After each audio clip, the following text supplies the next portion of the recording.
پیارے بچوں، اللہ سبحانہ وتعالیٰ کا بہت شکر، بہت احسان ہے الحمدللہ رب العالمین کہ اللہ سبحانہ وتعالیٰ کی توفیق سے آج کل ہم قرآنک سٹوریز سے بینیفٹ حاصل کر رہے ہیں، استفادہ کر رہے ہیں.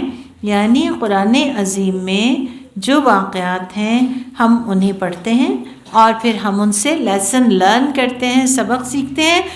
اور یہی وجہ ہے کہ قرآن پاک کے اندر اگر کسی جانور کا ذکر بھی ہو تو ہم اس کے بارے میں بھی بات کرتے ہیں، جانتے ہیں، اور پھر ہم کوشش کرتے ہیں کہ اس نشست سے جب ہم اٹھیں تو ہم کچھ نہ کچھ سیکھ کر اٹھیں اور ہم خالی ہاتھ یہاں سے اٹھ کے نہ جائیں بلکہ اچھی اچھی باتیں سیکھ کے جائیں. آج ہم انشاءاللہ تعالی جس کے بارے میں بات کریں گے وہ جانور کتا ہے اور ہم سب اس سے واقف بھی ہیں. سورہ الاعراف آیت نمبر 176 میں ہمیں اس کا ذکر ملتا ہے. اس آیت میں بچوں ایک ایسے شخص کا ذکر ہے کہ جسے اللہ سبحانہ و تعالی نے اپنے علم سے نوازا، یعنی العلم سے، یعنی قرآن عظیم کے علم سے نوازا، لیکن وہ حلال اور حرام کی تمیز بھول کر دنیا کے پیچھے لگ گیا اور علم پر عمل کرنے کی بجائے دنیا کے لالچ میں مبتلا ہو گیا اور حرص کا بندہ بن گیا، اور دنیا کی طلب اور مزید طلب جو اس کے اندر تھی اس کی وجہ سے اس کی حالت قرآن کہتا ہے کہ کتے جیسی ہو گئی، جو ہر وقت زبان باہر نکال کے ہانپتا رہتا ہے. آیت کا کچھ حصہ کچھ اس طرح سے ہے، فَمَثَلُهُ كَمَثَلِ الْكَلْبِ، تو مثال اس کی کتے کی سی ہے، اِن تَحْمِلْ عَلَيْهِ يَلْهَثْ، کہ اگر تم اس پہ حملہ کرو تو تب بھی وہ زبان باہر لٹکائے رکھے، او تَتْرُكْهُ يَلْهَث، اور اگر تم اسے چھوڑ دو تب بھی زبان لٹکائے رکھے. یعنی آپ نے کتے کو دیکھا ہوگا کہ موسٹ آف دا ٹائم اس کی زبان جو ہے وہ باہر لٹکتی رہتی ہے اور اس میں سے رال ٹپکتی رہتی ہے، اور اس کی رال کا ٹپکنا دراصل اس بات کی علامت ہے کہ اسے اور چاہیے اور چاہیے اور چاہیے، یعنی اس کے اندر لالچ جو ہے وہ بہت زیادہ ہوتا ہے، لہٰذا وہ ہر وقت زبان باہر نکالے. اب اسے پتھر بھی ماریں گے نا تو وہ زبان باہر نکالے گا کہ شاید کچھ کھانے کو مل جائے اس کو.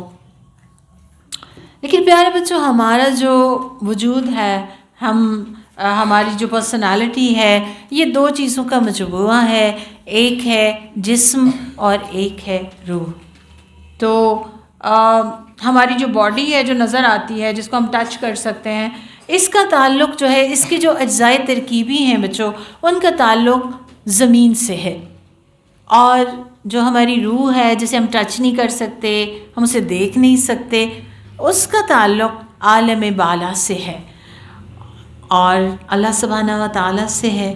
تو بچوں، چونکہ ہر چیز اپنی اصل کی طرف لوٹتی ہے، تو ہماری جو روح ہے نا وہ اوپر کی طرف اٹھتی ہے تاکہ اللہ سبحانہ و تعالیٰ کا قرب حاصل کر سکے، جبکہ جو ہمارا جسم ہے اس کی جو اٹریکشن ہے وہ زمین کی طرف ہوتی ہے، کیونکہ جسم کی جو ساری ضروریات ہیں یا جسم کی جو طاقت ہے اس کا سارا سامان زمین کے اندر ہے. اس لیے ہماری جو باڈی ہے اس کو دنیا کی لذتوں سے سکون ملتا ہے، لیکن ہماری جو روح ہے اس کا سکون اللہ سبحانہ و تعالیٰ کی یاد میں، اللہ سبحانہ و تعالیٰ کے ساتھ تعلق میں ہے. تو بچوں، جو شخص یہ فیصلہ کر لیتا ہے کہ اس نے دنیاوی لذتوں کے حصول کے لیے صرف زمین سے ہی چپک کے رہنا ہے، زمین سے ہی چمٹ کے رہنا ہے، تو وہ خود کو اللہ سبحانہ و تعالیٰ کی توفیق سے دراصل محروم کر لیتا ہے. پھر اس کی ساری جو دلچسپیاں ہیں اور اس کی ساری جو کوششیں ہیں وہ صرف جسم کی ضروریات تک رہتی ہیں. سارا دن بس دنیا اور دنیا کی ضرورتیں اور دنیا کے کام میں ہی وہ لگا رہتا ہے. اور جو شخص ایسے کرتا ہے اس کی بچوں پھر روح جو ہے نا وہ سسکتی رہتی ہے، کیونکہ اس کو غذا نہیں مل رہی ہوتی، اس کی ضروریات پوری نہیں ہو رہی ہوتی. تو اگر وہ بندہ پھر بھی روح کی غذا کا اہتمام نہیں کرتا، روح کی غذا کس میں ہے؟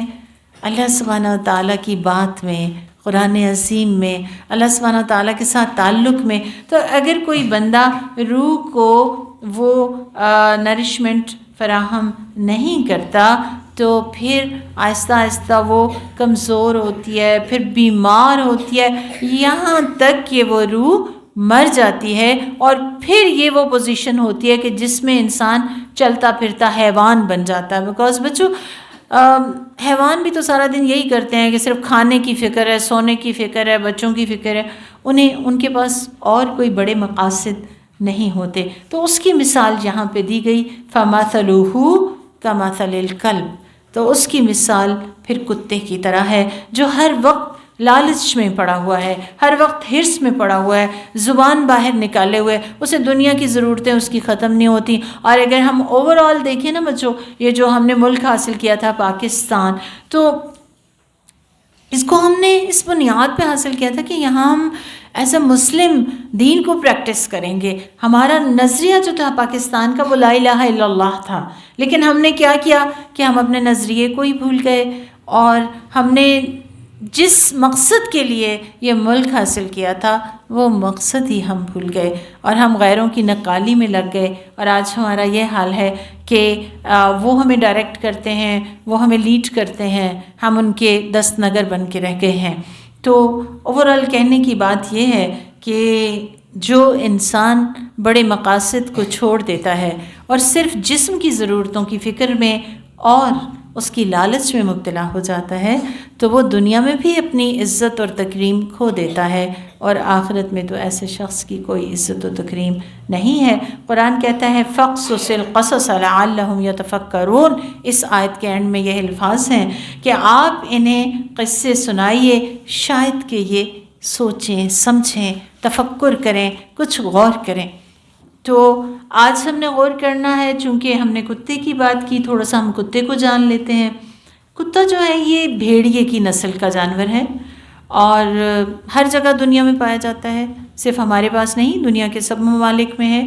بڑا پرانا انسانوں کا ساتھی ہے اور انسانوں کی خدمت بھی کرتا ہے، حفاظت بھی کرتا ہے، انسانوں کی بھی کرتا ہے، ریوڑوں کی حفاظت بھی کرتا ہے. یعنی جو لوگ غلہ بانی کرتے ہیں وہ کتا رکھ لیتے ہیں تاکہ ان کی کوئی بکری بھیڑ ادھر ادھر نہ جائے، تو وہ مالک کو انفارم کرتا ہے، ان کو واپس لے کے آتا ہے. پھر اس کے علاوہ شکار، جو لوگ شکار کرتے ہیں جنگلوں میں، صحراؤں میں، تو وہ لوگ بھی جو ہے وہ کتا ٹرین کر کے آگے بھیجتے ہیں، اور کتا جو ہے وہ ان کے لیے شکار کو پکڑ کے لاتا ہے. اور جیسا کہ میں نے آپ کو بتایا کہ کتا رکھوالا ہے، کس کس کا؟ گھروں کا، کھیتوں کا اور مویشیوں کا بھی رکھوالا ہے، اور ان کی حفاظت کرتا ہے. اور اس کے لیے اس کو ٹریننگ دی جاتی ہے، یہ ٹریننگ لے لیتا ہے، سیکھ لیتا ہے.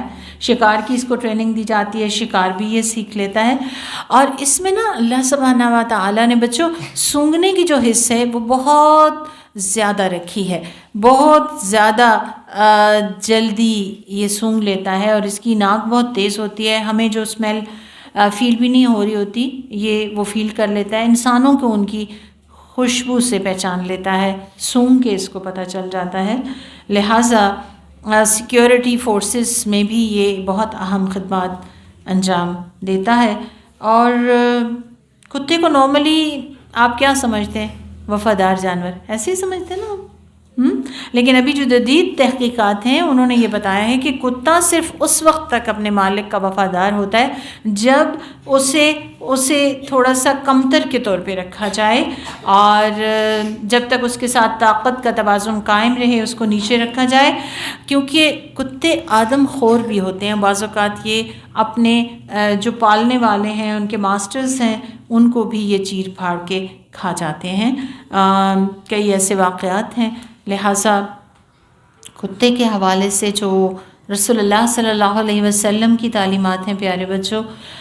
ہم ان کو تھوڑا سا دیکھیں گے اس مختصر سے وقت میں، جس میں سب سے پہلی حدیث جو میں آپ کو سناؤں گی وہ یہ ہے کہ ہمارے پیارے نبی حضرت محمد صلی اللہ علیہ وآلہ وسلم نے فرمایا کہ جس شخص نے ریوڑ کی حفاظت یا شکار یا کھیتی کی حفاظت کے علاوہ کے لیے کتا پالا، یعنی ویسے ہی شوق میں پال لیا، تو اس کے اجر میں 1 قیرات کم کر دیا جائے گا. اور قیرات جو ہے وہ 200 ملی گرام وزن کو کہتے ہیں. یعنی انسان اتنی مشکل سے نیکیاں کماتا ہے، اگر کوئی شخص اس بلا وجہ ہی کتا پالتا ہے تو اس کی نیکیوں میں کمی ہوتی جائے گی ڈیلی، ہر روز. پھر آپ صلی اللہ علیہ وسلم نے یہ بھی فرمایا کہ فرشتے اس گھر میں داخل نہیں ہوتے جس میں کتا ہو اور تصویر ہو یا تصویر ہو. پھر آپ نے یہ بھی ہمیں بتایا کہ جب تم رات کو یعنی رات کے ٹائم میں کتے کا بھونکنا سنو تو اللہ سبحانہ و تعالیٰ کی پناہ طلب کرو، کیونکہ وہ ایسی چیزیں دیکھتے ہیں کہ جو تم نہیں دیکھ سکتے. اسے مسند احمد نے روایت کیا ہے. تو اسلام نے کتے کو نجس یعنی ناپاک قرار دیا، اور آپ نے یہ بھی فرمایا کہ جب کتا تم میں سے کسی کے برتن میں سے کچھ کھا پی لے، یعنی برتن پڑا ہوا تھا اس نے آ کے منہ مار دیا، تو آپ نے فرمایا کہ اس کو وہ 7 مرتبہ دھوئے اور پہلی دفعہ مٹی سے اس کو پاک کرے. یہ بخاری کی 651 نمبر روایت ہے. اوورال ہم اینڈ اپ کریں گے اس پر کہ کتا حرص کا سمبل ہے، لالچ کا سمبل ہے، لالچ کی علامت ہے. کون سا لالچ؟ دنیا کا لالچ. ٹھیک ہے، تو جب بھی ہمارے دل میں کوئی لالچ آئے بچوں، کسی چاکلیٹ کا آ جائے آپ کے دل میں، کسی آئس کریم کا آ جائے، کسی بھی چیز کا، کسی بیگ کا آ جائے، کسی جوتے کا، کسی کپڑے کا، کسی چیز کا، مطلب کوئی بھی چیز ہو، وہ کھانے پینے کی چیز ہو یا دنیا کی کوئی بھی اور ایسی چیز ہو، تو ہم نے اس لالچ سے اپنے دل کو نکالنے کے لیے ذہن میں کتے کی فوٹوگراف لانی ہے کہ کیسے وہ زبان لٹکائے ہوئے ہوتا اور کیسے اس کی رال ٹپک رہی ہوتی ہے اور کتنا گندا لگ رہا ہوتا ہے. اور ہم نے یہ سوچنا ہے کہ ہم نے ایسا نہیں بننا، ہم نے خود کو دنیا کے لالچ میں مبتلا نہیں کرنا. اور اس بات کا ہمیں یقین ہونا چاہیے کہ اللہ سبحانہ و تعالیٰ نے جو ہمارے نصیب میں نعمتیں لکھی ہیں بچوں، وہ ہم سے کوئی بھی نہیں چھین سکتا، وہ ہمیں ضرور ہی مل کر رہیں گی. اور جو اللہ سبحانہ و تعالیٰ ہمیں نہیں دینا چاہتے تو بچوں ہم پوری دنیا کی ایفرٹ لگا لیں، وہ ہمیں کبھی مل نہیں سکتا. تو بہرحال جو شخص بھی لالچ میں مبتلا ہوتا ہے، دنیا کے لالچ میں، وہ اپنی وقار، اپنی عزت اور اپنے مقام اور مرتبے کو کھو دیتا ہے. ہم نے ایسا نہیں کرنا. ہمیں اللہ سبحانہ تعالیٰ نے انسان بنایا، اشرف المخلوقات بنایا، ہماری نگاہ بلند مقاصد پہ ہونی چاہیے. اور بلند مقاصد کیا ہیں؟ اللہ سبحانہ و تعالیٰ کی رضا حاصل کرنا، اللہ سبحانہ و تعالیٰ کی نگاہ میں باعزت باوقار بننا، اللہ سبحانہ و تعالیٰ کو خوش کرنے والا بننا، لوگوں کے لیے خیر کا باعث، ہر جگہ خیر بانٹنے والا. اللہ سبحانہ و تعالیٰ ہمیں ایسا ہی بنا دے. لیکن بچوں یہ تب ہو سکتا ہے کہ جب ہم اچھا انسان بننے کے لیے قرآن عظیم کا علم حاصل کریں، لفظ بھی اور سمجھ بھی، فہم بھی، تفکر بھی، اور کوشش کرتے جائیں کہ ہم قرآن کے سانچے میں خود کو ڈھالتے جائیں، اچھا بناتے جائیں، نبی کریم صلی اللہ علیہ وآلہ وسلم کی سنت کے مطابق ڈھلتے جائیں، کیونکہ ہمارے پیارے نبی تو چلتا پھرتا قرآن تھے. قرآن جیسا بننے کو کہتا ہے، آپ ہو بہو اسی کی تصویر تھے. تو ہم آپ کے پیچھے چلیں، اور کیسے چلیں؟ قرآن کا علم حاصل کریں اور پیارے نبی کی سنت پر عمل کرتے جائیں. اللہ سبحانہ و تعالیٰ ہمیں بہت خیر بانٹنے والا بنا دے. ہمارے کے لیے باعث خیر بن جائے. اور جب کبھی ہم سے غلطی ہو جائے تو پھر کیا کریں؟ پھر توبہ کر لیں، پھر اللہ کی طرف پلٹیں، پھر اپنی اصلاح کر لیں. اور آج کا لیسن کیا ہے؟ دنیا کے لالچ میں مبتلا نہیں ہونا.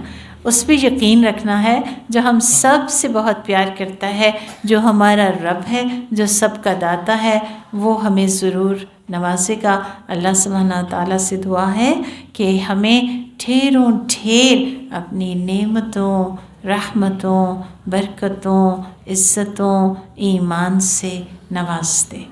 آمین.